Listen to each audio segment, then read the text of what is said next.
Madam പ്രഗ്നൻസിയിൽ sex ചെയ്യുന്നതുകൊണ്ട് എന്തെങ്കിലും ബുദ്ധിമുട്ടുണ്ടാവുമോ madam?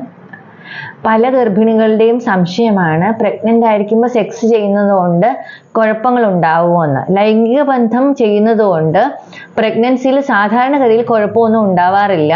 Low risk pregnancy, അതായത് മറ്റ് കോംപ്ലിക്കേഷൻസ് ഇല്ലാത്ത പ്രഗ്നൻസി ആണെങ്കിൽ സെക്സ് പ്രഗ്നൻസിയിൽ ഡിസ്കണ്ടിന്യൂ ചെയ്യേണ്ട ആവശ്യമില്ല. ഇത് പങ്കാളിയുടെ കംഫർട്ട്, പിന്നെ ഹോർമോൺ ലെവലിൽ ഉണ്ടാവുന്ന വേരിയേഷൻ കൊണ്ടുണ്ടാവുന്ന ചില ബുദ്ധിമുട്ടുകൾ ഇത് ഡിപ്പെൻഡ് ചെയ്തിരിക്കും. മാത്രമല്ല അമ്മയ്ക്ക് എപ്പോഴും കുട്ടി സേഫ് ആണോ എന്നുള്ളൊരു തോന്നലുണ്ടാവും. കുട്ടി വളരെ വെൽ പ്രൊട്ടക്റ്റഡ് ആണ്. കുട്ടി കിടക്കുന്നത് അമ്നിയോട്ടിക് ഫ്ലൂയിഡിലാണ്, അതിൻ്റെ പുറത്ത് യൂട്രസ് ഉണ്ട്, പല പല ലെയേഴ്സ് ഉണ്ട്.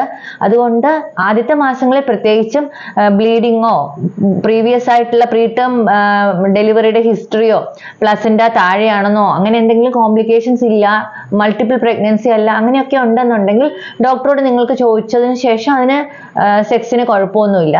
സാധാരണ ഡോക്ടർ ചെയ്യണ്ട എന്ന് പറയുകയാണ് പതിവ്, അങ്ങനെ എന്തെങ്കിലും കോംപ്ലിക്കേഷൻ ഉള്ളവർ. അല്ലാത്ത ആൾക്കാർക്ക് പ്രഗ്നൻസിയിൽ സേഫ് ആണ് സെക്സ് ചെയ്യുന്നത്, കുഴപ്പമൊന്നുമില്ല. പക്ഷെ മാസം കൂടുന്തോറും ആ ഒരു ഫിസിക്കലുള്ള ബുദ്ധിമുട്ട് കാരണം ചിലപ്പോൾ സെക്സ് ചെയ്യുന്നത് ബുദ്ധിമുട്ടായിരിക്കും. അതെല്ലാം പങ്കാളികളുടെ ഇഷ്ടമാണ്.